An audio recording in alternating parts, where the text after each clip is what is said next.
maior. E aí vai sair mais creme dental, vai ser consumido mais creme dental e você vai vender mais creme dental. E a Colinos, na época de alguns aqui, se tornou um símbolo de uma higiene dentária ou de uma higiene bucal, aonde aparecia, né, aquele creme dental, até fazia uma curvinha, a escova de dente cheia de creme dental ficava um tanto assim, né? E nós então aprendemos ali a escovar os dentes. Lógico, todos nós sabemos, queridos, que não é o creme dental ou a escova que nos dá uma higiene bucal ou um bom hálito. Todos nós sabemos que tem tudo a ver com o estômago. Se o nosso estômago está ácido, obviamente vai ser externado pelo nosso falar. Não sei se você já teve mau hálito. Eu já tive mau hálito, a minha esposa também, às vezes, para aí, fica um pouquinho distante aí, né? Vamos ver o que é isso. E quando a pessoa tem o seu estômago alcalino, o que sai aqui é suave, é tranquilo. E muitos usam aquela balinha de hortelã, um chiclete, para tentar tirar o odor enquanto falamos com as pessoas. Mas o certo é que quando tem odor, significa que o nosso estômago está sujo. E fica difícil a gente tirar o estômago e colocar na máquina de lavar, ou no tanque, escovar, passar uma bucha. É preciso ter todo um trabalho para alcalinizar o nosso intestino. E por incrível que pareça, uma das coisas que tem dado certo para mim, não sei para você, não estou trazendo nada aqui da medicina, mas o que tem me ajudado a alcalinizar o meu estômago é o limão. Parece brincadeira, é o limão. O limão é ácido enquanto fora, e ele, quando entra, ele alcaliniza o nosso intestino. E o limão tem melhorado muito o meu hálito, da minha esposa, e tem melhorado bastante, tem alcalinizado, porque a maior parte das doenças é quando o nosso estômago, o nosso intestino está sujo, ok? Só para a gente poder entender sobre aquilo que nós vamos falar. No mundo físico, não é verdade? No mundo civil ou da polícia, nós temos aqui um cidadão, né, que durante muito tempo coordenou polícias e também policial. Nós sabemos que nós somos conhecidos pela nossa digital, não é isso? Hoje tudo é digital. Cada um de nós, eu não sei como Deus fez isso, cada um de nós somos único. Se colocar o seu dedo no meu celular, se colocar o meu dedo no seu celular para desprender, não vai dar certo. A impressão digital é fundamental no mundo do crime, no mundo da ciência, da tecnologia. É fundamental a digital. Agora, existe uma digital que eu acredito, isso é Mirinaldo falando, tá, gente? Eu não vou aqui criar uma heresia, vocês também não são obrigados a acreditar em tudo que eu estou falando. Mas eu creio que no mundo espiritual, a nossa digital, ela tem tudo a ver com aquilo que nós falamos. Quando nós chegarmos lá, Deus vai dizer assim, abre a sua boca. Alguns aqui lembram que quando nós íamos no médico, né, era toque clínico geral, eles mandavam nós colocarmos a língua para fora, né? E aí ele colocava um pauzinho de picolé aqui para ver como é que estava a nossa garganta, como é que estava a nossa língua, e ali ele fazia a leitura. Hoje tem outros meios muito mais modernos do que dar língua para o médico, né? E o médico dá uma olhada na nossa língua. Então, o que acontece? No mundo espiritual, eu creio que Deus vai chegar para nós e dizer assim, mostra a sua língua. Nenhuma pessoa consegue falar se não tem a língua. Ninguém consegue falar. Se cortar nossa língua, nós não vamos falar. E diz a Bíblia que pelas nossas palavras nós seremos julgados. Não é isso? Provérbios 18, 21. Fala que pelas nossas palavras nós vamos ser julgados, e pelas palavras também condenado. Então, o que Deus espera de nós é que a nossa boca, a título de palavra, esteja bem, esteja limpa. O que sai da nossa boca, diz a Bíblia, é o que está no nosso coração. E todos nós sabemos aqui que o princípio de falar tem tudo a ver com o princípio de escutar. A pessoa mais nova que eu estou vendo aqui, eu acho que é um rapazinho que tem ali, né? Acho que ele só tem o quê? Uns 15 anos?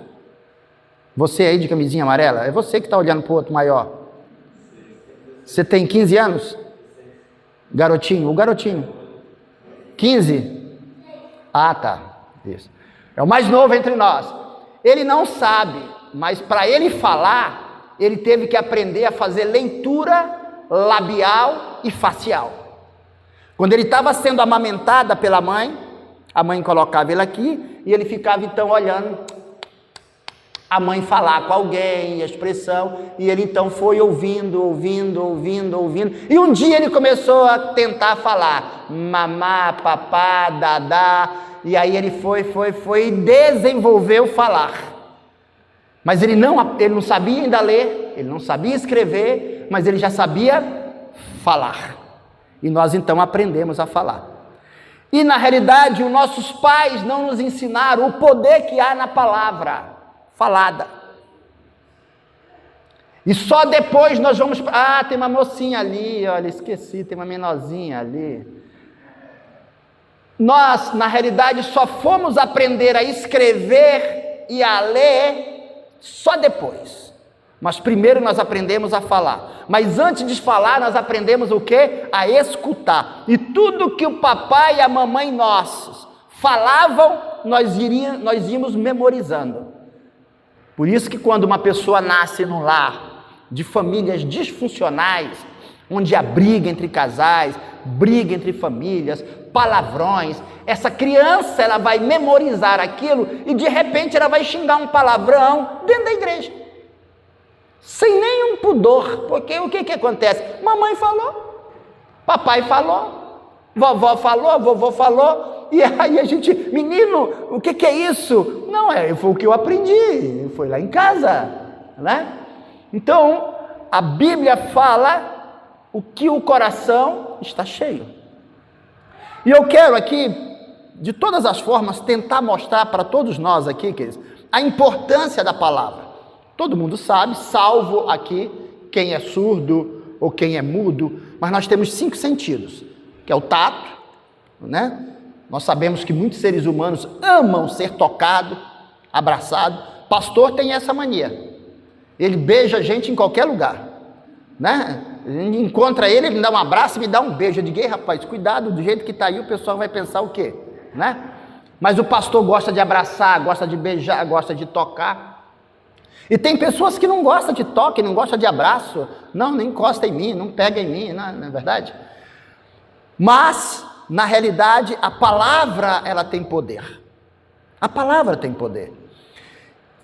O tato, na verdade, a visão, a audição, o paladar, e qual é o outro? Ah, esqueci que eu tinha nariz aí. O olfato, o cheiro. Então todos nós temos esses 5 sentidos, mas o deles, o mais importante, tem a ver com a nossa língua. O paladar. Você vai comer alguma coisa e logo você percebe se tem sal e se tem açúcar. Nós aprendemos sempre a comer as coisas, papai e mamãe, ou com sal ou com açúcar. Nós não fomos ensinados a tomar café, chá, suco sem açúcar. E hoje nós sabemos que um dos elementos mais prejudiciais à nossa saúde é o açúcar, assim como também o sal. Eu me lembro que a minha mãe, ela começou a ter problema de pressão e ela tinha que fazer arroz sem sal. E nós, muito garoto ainda, novo, via nossa mãe comendo aquilo. Mãe, dá um pouquinho de arroz. Não quero não. Que coisa ruim. Comer um arroz sem sal.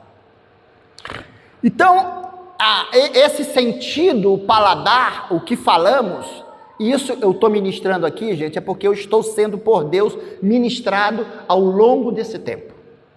Uma pastora me falou uma coisa que eu parei e disse: uau, isso vale. Ela chegou e disse: olha, começa a profetizar que o Espírito de Deus está em você. Começa a profetizar e a falar que o Espírito de Deus está sobre a sua esposa, que o Espírito de Deus está sobre o seu filho, sobre a sua filha, sobre a sua família, sobre a sua igreja, sobre a base missionária. Começa a dizer que o Espírito Santo habita. Eu disse: uau, que coisa legal. Sabe quando vem uma coisa assim que, pá, de repente toca e muda? Eu tenho feito isso. Às vezes eu estou com raiva da minha esposa, com vontade de brigar com ela e tal, aí eu digo assim: o Espírito de Deus habita em você. Aí aquilo passa. Aí eu digo: o Espírito de Deus habita em mim. Aquela raiva passa. E a gente anda mais uma milha, anda mais um tempo. Mas a vontade é o quê? Brigar, falar mal, você não aprende, xingar, falar, reclamar, maldizer. Aí ela disse assim: diga assim: o Espírito Santo habita em mim. O Espírito Santo habita em você. E essa palavra, quando ela vem, ela acalma o furor da nossa carne, da nossa alma. Ela abate o furor do inimigo. Porque se tem uma coisa, queridos, que Satanás, ele não suporta. Vamos aqui. Satanás não suporta. Aqui nós vamos fazer uma analogia, tá, gente? Aqui todo mundo sabe que... Opa, perdão. Eu que tirei?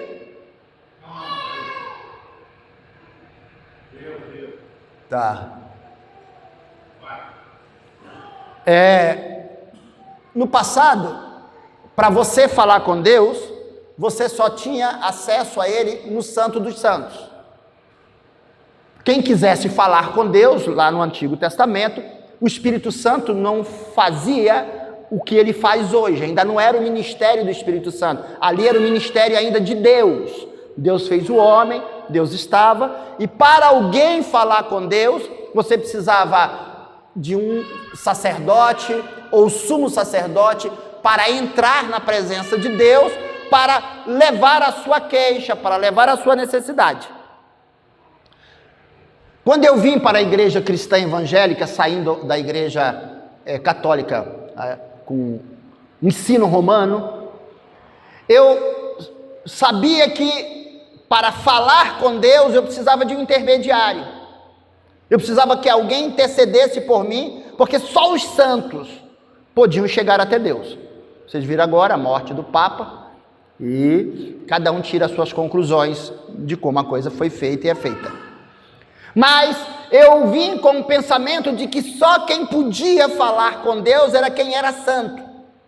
E eu cheguei na igreja, eu queria saber quem eram os homens ou as mulheres de oração, quem era o pastor, quem era o profeta, para que eu me achegasse a ele e dissesse assim: ora por mim, ora por mim, ora por mim. Eu mesmo não conseguia orar, eu mesmo não conseguia acreditar que Deus podia me ouvir e que Deus podia me responder, porque eu vim de uma cultura aonde só quem falava com Deus é quem era santo, e na minha concepção eu não era santo, eu sou um ser humano. Porém, com o passar do tempo nós vamos aprendendo, cada um de nós, que qualquer um pode falar com Deus. Você pode sentar ali, colocar uma cadeira, dizer: Deus, olha, eu vim lá de Curitiba até aqui, lá de Almirante Tamandaré, eu gastei quase 10 horas, porque eu gosto de parar. Às vezes o telefone tocava, eu parava, eu não gosto de dirigir falando no telefone, eu tenho essa dificuldade, e não é bom. E eu então gastei 10 horas e eu vinha falando com Deus. Tinha hora que eu digo: Deus, eu estou com dificuldade de entender, eu estou com dificuldade de passar por essa poda, porque você sabe, João fala lá no capítulo 15, que Deus ele tem um negócio de podar a árvore. Nós estamos aqui, isso aqui é tudo de brinquedo, né? Posso pegar, né? Não é de verdade, não. Isso aqui seria o que? Azeitona? Uma oliveira. Deus então vai podar para que dê mais frutos. Ele limpa, né? Para que aduba, para que dê mais frutos. Mas ele também é poderoso para cortar, se não estiver dando fruto, só galho. Eu passo aqui só galho, não tem um fruto. Que prazer tem você ter uma árvore dessa? E eu falando, Deus, eu estou passando por uma poda. E não é fácil ser podado. Não é fácil a gente mudar de situação, de circunstâncias, de momento. É com o filho, é com a esposa, é com a empresa, é com o trabalho, é com a saúde. E Deus está dizendo, não, pera, calma, eu estou limpando. Estou acompanhando uma pessoa agora que está enferma, teve que tirar a vesícula lá em Brasília. É uma pessoa do meu coração, é um filho do coração, e eu venho acompanhando ele manhã, tarde e noite. Como é que tá? Como é que tá? Como é que tá? E eu falei para ele, olha, Deus está podando, porque do jeito que você estava, ele é um policial militar. E ele é daqueles que quando a mulher brigava com ele saía para fazer a ronda, qualquer malandro que ele pegava, ele batia e dizia assim, sabe por que você está apanhando? É por causa da minha mulher, ela brigou comigo. Como eu não posso bater nela, eu bato em você. E eu disse, é Deus podando, porque você como crente, você tinha que dar para essa pessoa amor, carinho, uma palavra que edificasse ele. Então Deus é um Deus que sabe podar. Eu estou passando, pastor Júnior, Zimmermann, meu amigo, eu estou passando por poda. Eu pensava até que Deus ia cortar, sabe? Eu digo, será que eu não estou mais dando fruto? Mas aí ele trouxe, não, eu estou podando você, eu estou limpando. E a poda parece que retarda. A árvore não grita, não chora, mas imagina cortar os galhos, né? Podando. E quando Deus poda o ser humano, aquilo dói. Lógico que se nós fôssemos ouvir a situação de cada um de nós aqui, a gente dizia assim, poxa vida, como é que Deus vai tirar você dessa? E Deus sabe como é que Ele nos tira de cada situação. Então, para falar com Deus, nós tínhamos que pedir a alguém. E hoje não. Eu e você podemos falar de Deus face a face. Face a face. Tete a tete. Nós podemos conversar, inclusive, abertamente com Ele. Inclusive, podemos até discordar de Deus. Deus, eu não acredito que o Senhor é tão bom assim. Por que o Senhor não mata logo? Aqui na terra a gente eliminava uma pessoa dessa. E Deus diz assim, não, é porque eu amo. Você não sabe o que tem dentro dessa pessoa para ela estar fazendo isto. Você não sabe a dor que ela carrega de um abuso na infância, de um maltrato, de uma rejeição. E essa pessoa está externando isso nos feitos dela, mas ela tem uma ferida dentro dela que é muito grande. E Deus olha para o nosso interior. Ele não olha para o nosso exterior. Ele prescruta, Ele sabe. E muitos de nós estamos enfrentando dificuldades e falando e até crendo por causa das feridas que tem dentro de nós. Talvez muitos de nós aqui não saibamos descrever a dor de uma pessoa que foi machucada na infância, que foi rejeitada, que foi dado para uma outra pessoa cuidar, a dor de um abuso moral, o que uma criança ser abusada sentimentalmente, emocionalmente, até sexualmente. E essa pessoa às vezes carrega, e Jesus diz para essa pessoa, ei, vinde a mim, todos os que estão cansados e sobrecarregados, eu vos aliviarei. A carga não tem como, nós temos que cada um de nós carregarmos, é os nossos compromissos diários, é a água, é a luz, é o telefone, é os compromissos de IPTU, é o compromisso do carro, é o compromisso da escola, é o compromisso, isso aí é carga, todos nós temos as nossas obrigações. Agora a sobrecarga, não há uma necessidade de nós carregarmos, embora nós podemos ajudar uns aos outros, mas a sobrecarga, Deus pede-nos que nós retiremos dessa pessoa, ajudemos ela a tirar a sobrecarga, e tem pessoas que estão agindo dessa forma, e às vezes o que sai da boca dela é palavra de dor, de sofrimento, de angústia. Quero confessar para vocês aqui que como pastor, como líder, eu xinguei palavrão, eu dei uns 2 xingos, sabe? Mas na mesma hora eu disse, Senhor, me perdoa, porque isso aí foi a dor que estava dentro de mim, que expurgou, saiu. Foi na hora de espremer o furúnculo, foi na hora que tomou ali, eu gritei. Eu quero que o Senhor entenda a dor que eu estou sentindo, é tão grande, Pai, que eu não consegui medir as palavras para sair da minha boca. Porque lá atrás, eu xingava com facilidade. E agora não, da minha boca só tem que sair palavras para edificar. Me perdoa, Pai, mas eu extravasei ao extremo, mostrando para o Senhor o quão está doendo dentro de mim. E o palavrão não foi um palavrão grande, mas foi um palavrão. Às vezes você gritar um fedor, né? Como às vezes a gente chama lá no Pará, égua. Égua é uma expressão paraense, mas é uma forma de você externar a sua dor. Aí nós temos aqui, hoje podemos falar com Deus, tá, gente? Qualquer um de nós podemos falar a nossa dor. Nós temos aqui, quando o povo estava lá no Egito, eles queriam ir para a terra prometida, mas só tinha uma estrada, só um caminho. Eu fiquei sabendo que para vir para cá, pastor, tem 2 lugares. Eu posso vir por onde que é o lugar? Guarapuava, mas eu também tenho outro lugar, e para mim voltar também dá para voltar por esse outro lugar, que é um boiadeiro, não sei, reserva, diz que é um lugar bonito e tal. Eu vou ver se eu vou ficar na reserva ou se eu volto por lá, né? Se eu jogo.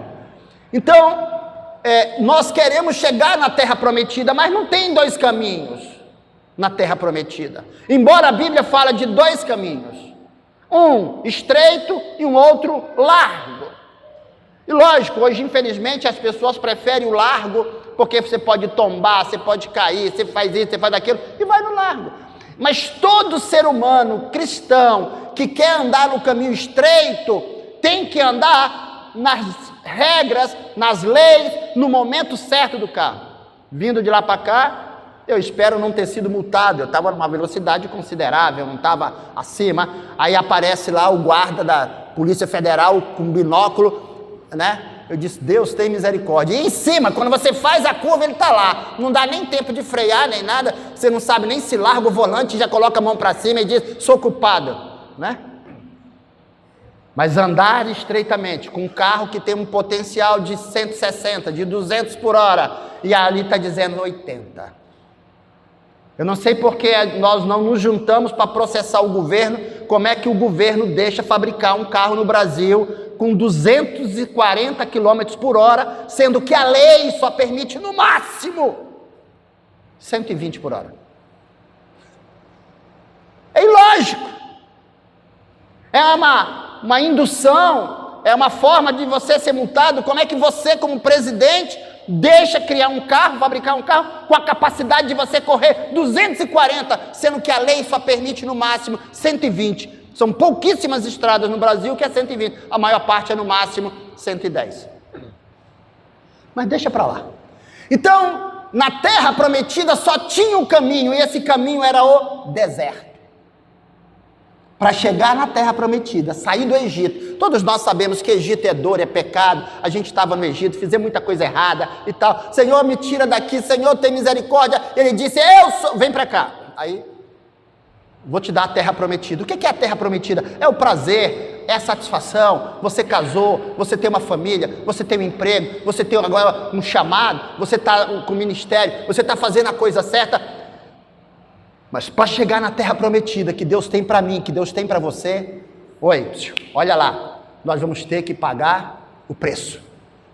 E para chegar lá só tem um caminho, que é o deserto. Alguém aqui já se viu no deserto, já andou pelo deserto, ou teve dificuldade? O deserto da vida? Alguém já passou pelo deserto da vida? Algumas pessoas.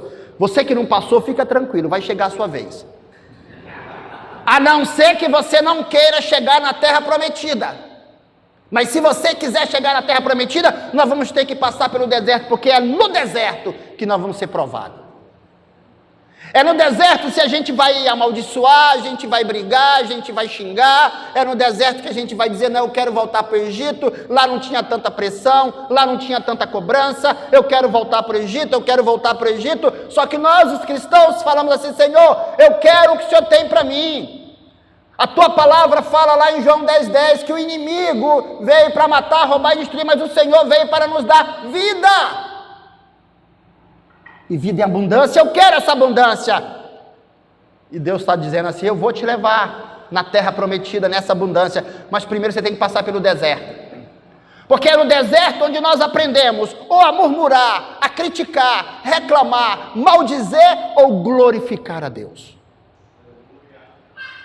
É no deserto porque aqueles que criticaram, murmuraram, ali morreram. E eu acredito que nenhum de nós queremos morrer no deserto. Pastor, quando eu estava lá no Pará, morava numa ilha. A Sofia conhece Ilha do Mosqueiro, ele também, quem esteve no Pará. Uma ilha de água doce, ondas de água doce. O único lugar do Brasil, não sei se tem outro lugar no mundo que tem praia de água salgada e praia de água doce. E eu morava numa ilha, e eu tinha uma casa que tinha um alpendre, eu acordava de madrugada, eu trabalhava no ramo de panificação, então eu acordava cedo, eu dizia: Deus, é isso que o Senhor tem, é só isso, Senhor, tira-me, eu quero a terra prometida, eu quero paz, eu estou cansado, me ajuda, socorro. E Deus me tirou do Pará e me trouxe para o Paraná, e me colocou no deserto. Você sabe que aqui no Paraná, o paranaense são pessoas ímpar, são pessoas honestas, são pessoas criteriosas, que quer a coisa certa. E eu venho do lugar onde as coisas às vezes é meia boca, não falando mal do Pará de forma alguma, mas foi como eu aprendi, como eu fazia, meia boca. E Deus então me traz para o deserto e diz: agora você vai aprender a fazer as coisas certas. O seu sim, quando dito, tem que ser sim, e o seu não tem que ser não. E aqui eu aprendi a agradecer, Na hora que eu entrava na fila da base missionária para almoçar, e eu olhava para a comida, não tinha nada que eu gostava.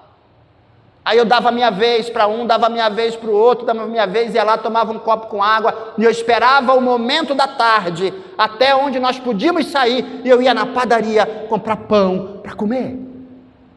Porque a comida, não é que não fosse boa, todos comiam, é que eu tinha dificuldades alimentares.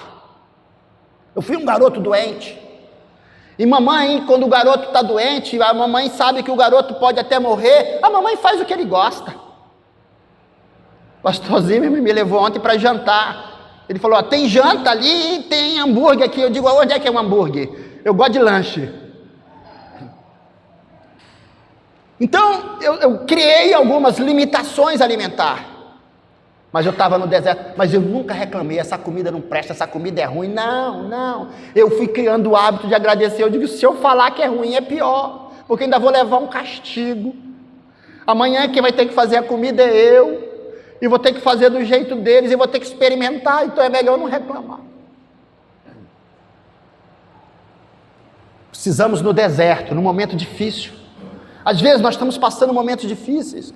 Eu tenho 3 filhos, eu tive que internar ele, que ele estava sofrendo problemas, ele inventou de experimentar droga, nascido num lar cristão, meu filho, eu carreguei no colo, cantei para ele dormir, meu primogênito, mas infelizmente por conta de uma situação, ele se sentiu ferido, machucado, e agora inventou de o quê? De usar droga, para amenizar a dor dele, ou para se sentir homem, ou para se sentir melhor. E a situação foi se agravando, ao ponto dele não ter mais condições, e dizer: pai, me ajuda. E eu tive que levar ele para uma clínica. 3 meses se passaram, e ele está dizendo: pai, muito obrigado, eu te amo, por o senhor ter me mandado para cá. E ele disse: eu entendi o meu chamado, pai. Hoje eu não quero mais saber de droga, eu quero cuidar de pessoas que usam droga.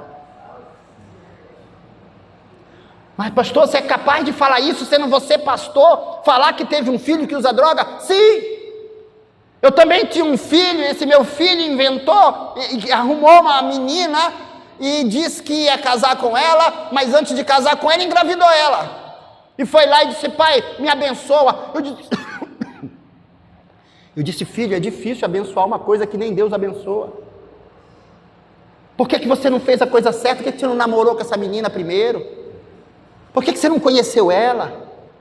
Por que você não respeitou ela? Por que você não noivou com ela? Aí você sim pedia a bênção dos pais dela, a nossa bênção. Depois você casava na igreja. Ah, pai, não deu tempo, engravidei.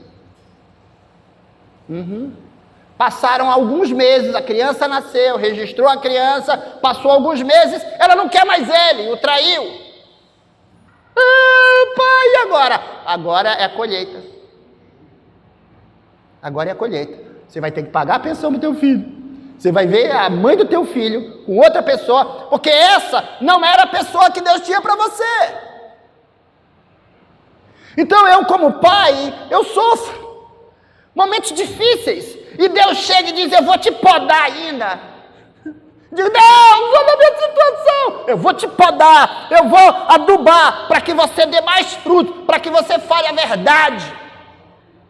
Eu não sou melhor do que ninguém que está sentado aí, de forma alguma. Passo por dores, por dificuldades, e é no deserto que eu tenho que agradecer ou não. É no deserto.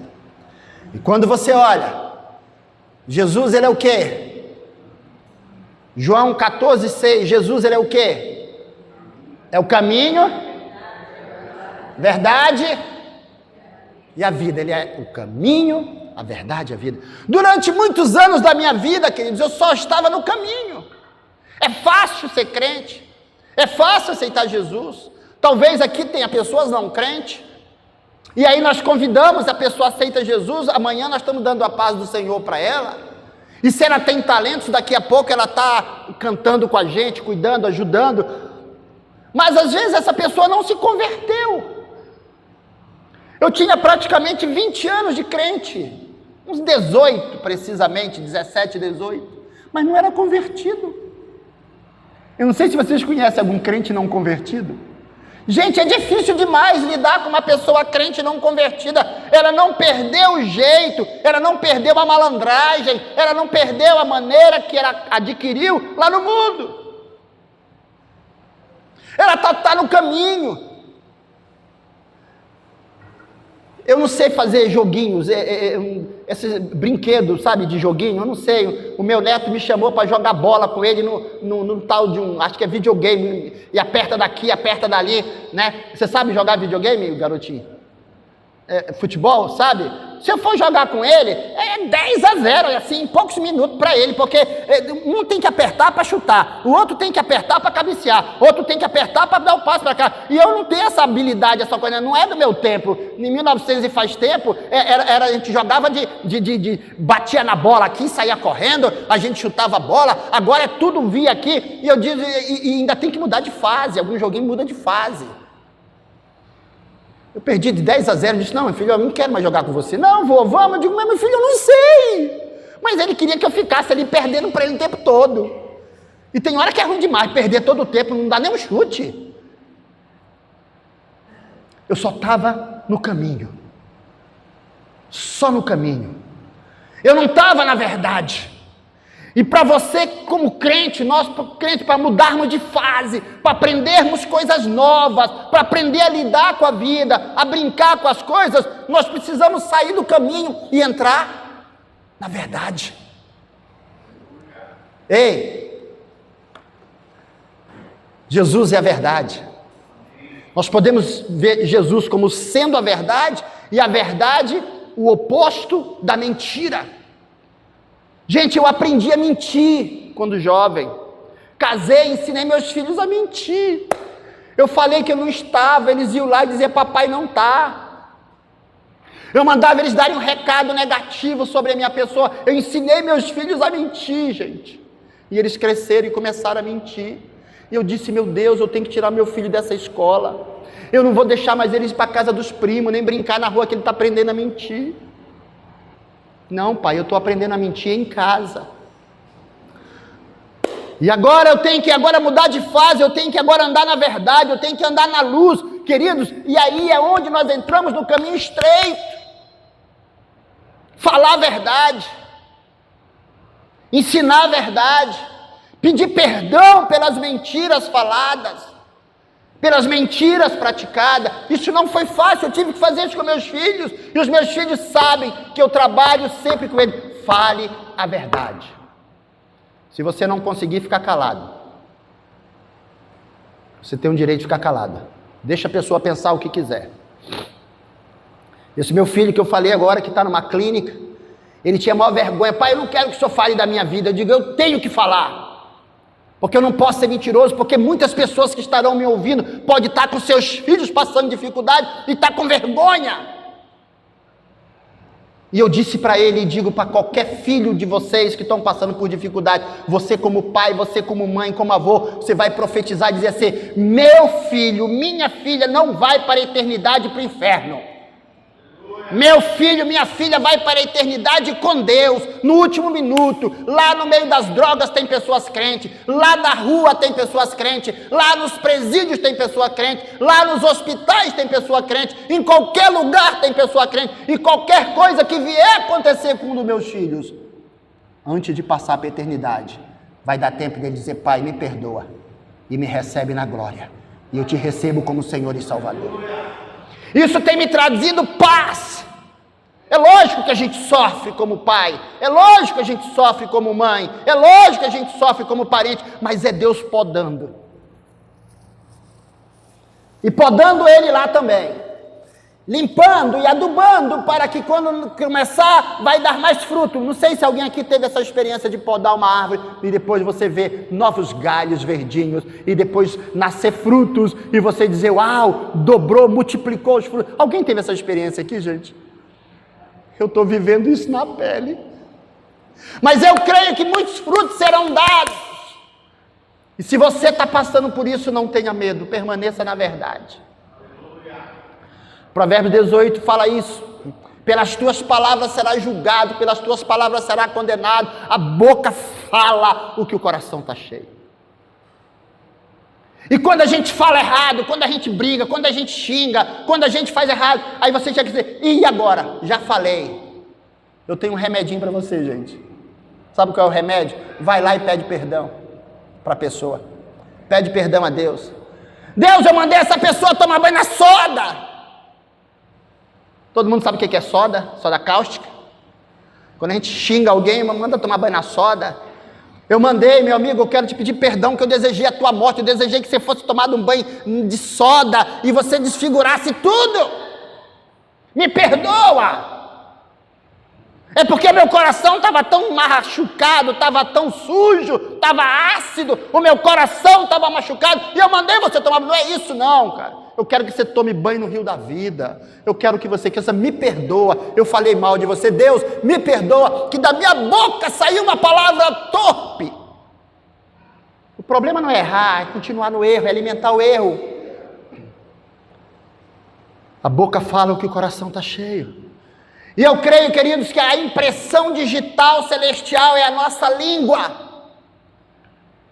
Se com a tua boca você confessar que Jesus é o Senhor, é com a tua boca. O problema não é tropeçar, nem todo mundo que tropeça cai, nem todo pessoa que cometeu um erro é criminoso, é bandido. Às vezes pela nossa ignorância, você comete um erro e vai ter que pagar caro. Eu estou pagando caro porque eu fiz uma terraplanagem indevida lá no Paraná, no nosso terreno lá da base, e eu fui multado pelo Instituto Ambiental. E eles não querem nem saber, nem vão lá, nem querem me ouvir, eles já multa e diz, você não pode construir nada aí. Aí eu estou entrando agora com aquela apelação do juiz iníquo, e eu estou dizendo, Senhor, ele é um juiz, mas o Senhor é o juiz do juiz, toca no coração daquele homem, faz ele liberar. Eu não fiz por maldade, Senhor, e eu já paguei a multa aqui, e ele não está deixando e nem liberando o terreno para que possa construir a base. Libera.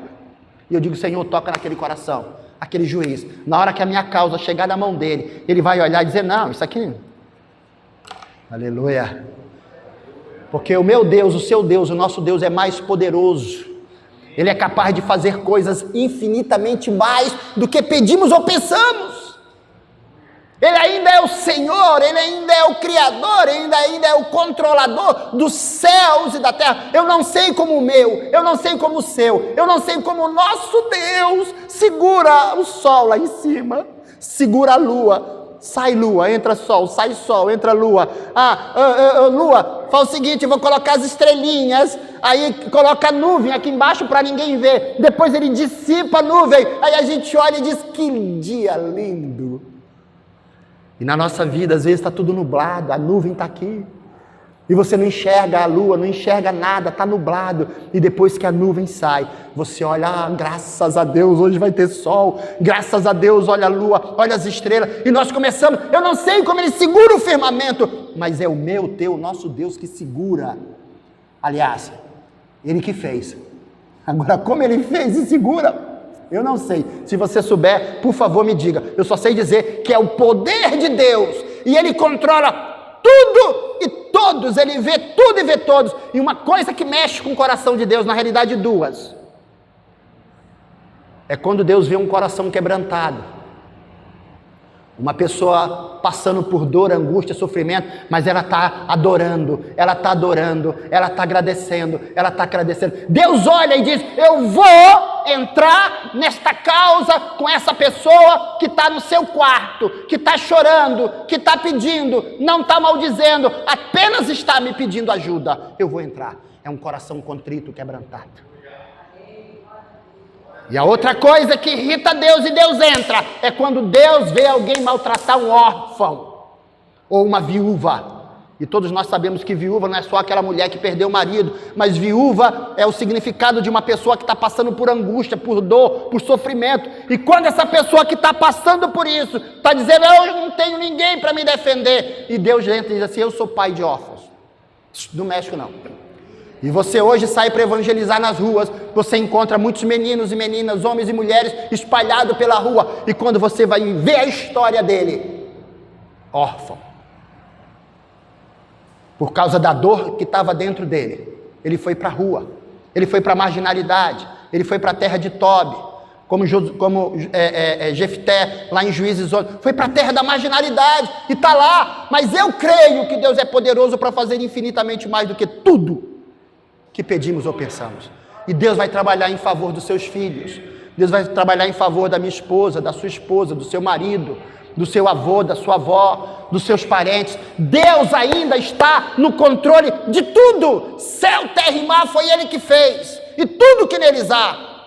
É que às vezes bate um desespero, e a gente diz, eu estou sozinho, ninguém me ama, ninguém me quer, ninguém me defende, eu estou desempregado, eu estou doente, eu estou sem recursos, e Deus está ali, podando. Deus está doendo. Você não sabe o que eu tenho para você, rapaz. Não xinga não. Não xinga não, que eu paro de podar, depois eu volto de novo. Não, termina. Sabe quando a pessoa vai fazer não sei se alguém teve furúnculo, aí a pessoa tem que espremer aquele furúnculo, e se espremer de 2 vezes, dói 2 vezes. Se espremer de 3, dói 3. Se espremer hoje, depois espremer amanhã, dói de novo. Aí quando chega a hora, termina de espremer logo, já está doendo, arrebenta tudo, aí espreme até sair tudo. No outro dia você está bom. E Deus é esse. Nós temos que passar para a verdade. Nós precisamos ajudar as pessoas a andar na verdade, a andar na luz. Nós somos fáceis, queridos, para acusar. Nós somos fáceis para julgar. E nós somos fáceis para condenar. Eu acho que essa pessoa está errada, ela deveria ser punida assim. Se eu fosse Deus, eu eliminava era ela. Eu castigava. Mas nós, graças a Deus, não somos juízes.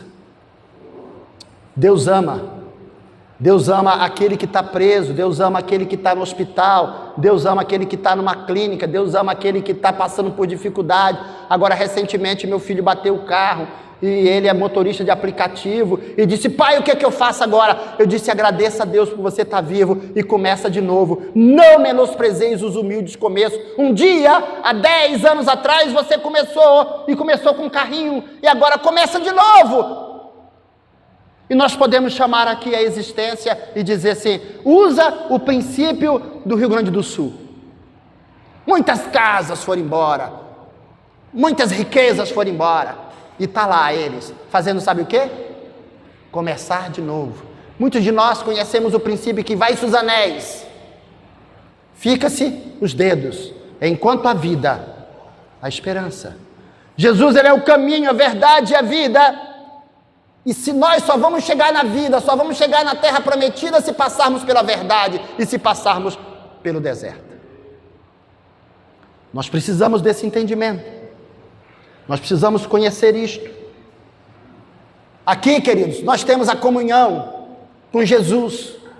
Todo mundo sabe que quem representa Jesus, inclusive Jesus é o nosso Senhor e Salvador, mas Ele também é nosso irmão.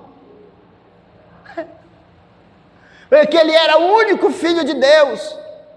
Abriu mão da unigenitura, passou a ser o primogênito primeiro, e deu a mim o direito de sermos o segundogênito, terceirogênito, quartogênito, milésimo, quintogênito, centésimo, milésimo. Ou seja, nós fomos adotados em Cristo, conforme está lá em João. Todos quantos receberam deles o direito de serem chamados filhos de Deus. Nós somos filhos. Deus nos ama. E às vezes não conseguimos tomar posse dessa paternidade, de chamar Deus de Pai, dizer: Pai, eu te amo, Pai, obrigado, Pai, eu não vejo a hora de chegar aí. Agora, acho que foi ontem, anteontem, às vezes a gente cai ali naquele Instagram, aí vai aparecendo aquelas coisinhas, e um pai foi visitar os filhos na casa. E quando o pai chegou no carro, que desceu do carro, os dois filhos saíram correndo e abraçou o pai e disse: Pai, o senhor vai voltar a morar com a gente? Tipo assim, o menino dizendo: Pai, eu sinto a sua falta. E é muito fácil dizer que você ama os filhos, mas é difícil você fazer um sacrifício e dizer: eu vou morar com a mãe dele, eu vou morar com o pai dele, eu vou pagar o preço para que o meu filho, a minha filha, não experimente um divórcio na vida dele, porque o divórcio, infelizmente, atrai um espírito de morte na vida dos filhos, na vida de quem separou, na vida do cônjuge, traz um sentimento de morte. A morte fica perseguindo, a pessoa não consegue paz, enquanto não resolver com Deus. A nossa língua, nós podemos pedir perdão a Deus. E nós representamos, quem representa Jesus, somos nós. Se eu tiver brigado com qualquer um de vocês, eu estou mal representando Jesus. Lembro-me que brigado com um dos meus irmãos, o Senhor perguntou para mim: cadê seu irmão? Eu disse: Senhor, eu lá sou guardador do meu irmão. Eu estava brigado com ele. Aí ele perguntou de novo: cadê o seu irmão? Eu disse: Senhor, eu já entendi, você quer que eu me reconcilie com ele, é isso? Então eu vou fazer isso. Comprei lá uma camisa e um short do time dele e mandei de presente lá no Pará. E quando chegou lá, ele viu aquilo e disse: poxa, que legal, me ligou. Meu nome é Mirinaldo, mas o meu apelido caseiro é Mirim, o diminutivo do meu nome, Mirinaldo, Mirim. Mirim, que legal, rapaz, eu gostei de tudo, mas o que você escreveu foi que eu gostei mais. Você falou que me ama, você falou que me gosta, e você ainda mandou me pedir perdão. Eu é que tenho que te pedir perdão. E eu pedi: Milton, me perdoa, porque vai que eu te machuquei, ele era mais novo que eu, vai que eu tomei o pirulito dele, vai que eu dei um tapa nele, vai que eu dei um cascudo, vai que eu puxei a orelha dele, vai que eu fiz alguma coisa e machuquei. Eu disse: me perdoa, mas era eu que queria que ele me pedisse perdão. E a partir dali nós nos reconciliamos. E hoje nós somos amigos, porque eu represento Jesus. Eu não posso estar brigado com meu irmão, eu tenho que ir até ele. Larga tudo, vai até ele. Até nas ofertas Deus disse: volta, reconcilia com teu irmão, para que a tua oferta não seja desnecessária ou inválida. Comunhão. Coloca para mim aí. Não está saindo aqui.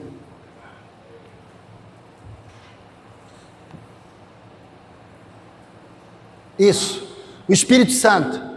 Queridos, toda pessoa que tem briga com mãe, com avó, ou com qualquer outra mulher, é como se você estivesse brigando com o Espírito Santo. Porque quem melhor representa o Espírito Santo na face da terra, quer aceitemos ou não, é a mulher. Eu estou vendo a criança no colo do pai. Ainda há pouco a nenenzinha estava no colo do pai. Mas se ela tiver com qualquer dorzinha de cabeça, com qualquer fomezinha para ela, vai para o colo de quem? É a mãe que consola, é a mãe que conforta, é a mãe que dá comidinha, é a mãe que põe para dormir, é a mãe que troca a fralda, é a mãe que faz a comida, é a mãe que põe para dormir, é a mãe que leva, é a mãe, é a mãe, é a mãe. E quem que nos consola? É o Espírito Santo. Eu não posso estar brigado com mulher nenhuma, principalmente com a minha mãe, com meus parentes, porque se eu tiver brigada com uma mulher, dificilmente eu vou ter comunhão com o Espírito Santo. Porque o ministério que nós estamos vivendo na atualidade é o ministério do Espírito Santo. Deus já cumpriu o ministério dele. Jesus cumpriu o ministério dele. E agora o Espírito Santo, Jesus disse, eu vou, mas não vou deixar vocês órfãos. E o Espírito Santo está trabalhando hoje para nos convencer do pecado, da justiça e do juízo. Eu não posso estar brigado com mulher nenhuma. Mas às vezes eu fico beiçudo com a minha esposa. E agora eu recebi uma palavra, pastor. Diga que o Espírito Santo habita nela. Diga que o Espírito Santo habita na sua vida. E ao invés de eu brigar, de xingar, eu digo, o Espírito Santo habita na sua vida e na minha. Aí o beicinho depois acaba. Aí eu vejo que quem estava com raiva era só eu, ela não estava. E o que é pior, quem estava errado era eu, não era ela.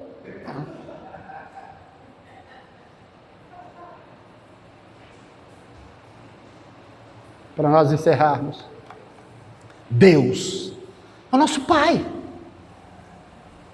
Ele nos adotou, e qualquer ser humano que tem uma briga, uma intriga com um homem também, com um pai, vai ter dificuldade de chamar Deus de Pai, vai ter dificuldade.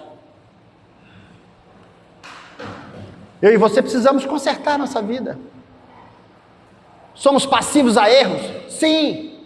Às vezes pode sair vai tomar banho na soda, vai morrer para lá.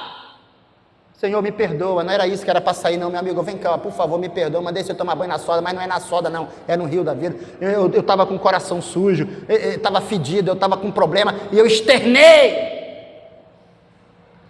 Vai lá, pede perdão, reconcilia, restitui. É o que Deus espera de mim e de você. Adorar a Deus em tudo que Ele é. Adorar a Deus no momento difícil não é fácil. Nós gostamos de adorar a Deus no momento bom, mas adorar a Deus no momento de dificuldade não é fácil. E eu quero desafiar-nos. Nós temos uma música aí, eu adoro. Nós vamos ouvir uma música. Eu não quero chamar ninguém na frente. Mas se você sentir paz de cantar essa música, ou se você disser assim, não Deus, eu quero te adorar nas dificuldades, no deserto eu quero te adorar, se eu não estiver na verdade, eu quero entrar na verdade, Senhor, eu quero agradar o Espírito Santo, eu quero te agradar, Pai, eu quero te agradar, Jesus. Nós vamos aprender o quê? A adorar a Deus em todos os momentos da nossa vida. Isso fecha a boca de Satanás. Imagina você adorando a Deus no momento difícil na qual eu estou me encontrando, sendo podado. Eu não sei o que vai ser, o contrato que eu tenho lá na nossa base missionária termina agora em agosto. E eu disse, Senhor, o que eu vou fazer? Eu ainda estou atrasado com o pagamento.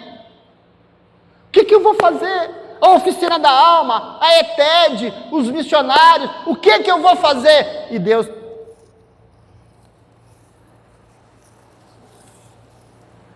Fala, não faz só, fala alguma coisa para mim. Aí Ele manda nós fazermos isso aí.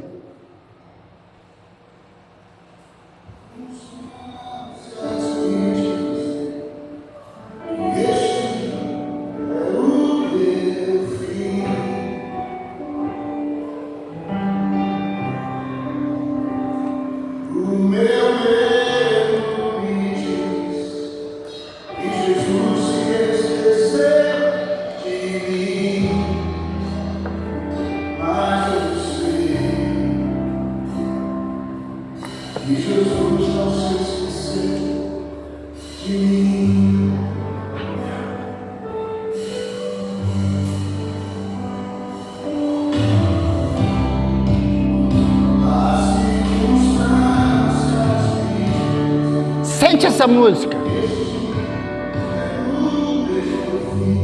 Sente essa música. Ouve ela. Deixa ela entrar.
Aleluia. Vamos ficar de pé? Obrigado por me ouvirem. Espero que Deus, através da palavra e através da minha boca, possa ter encontrado algo no seu coração. Deus está no controle. Eu falo isso para mim, tá, gente? Não sei, mas eu estou falando para mim. Eu preciso crer que Ele é o mesmo. O princípio da poda dói. E abrir a boca no momento de dificuldade e dizer: eu te adoro. Eu creio que tem um rio. Eu creio que o Senhor tem mais. Não tenhamos medo da poda. Não tenhamos medo de mudar de fase. Não tenhamos medo. Pai, obrigado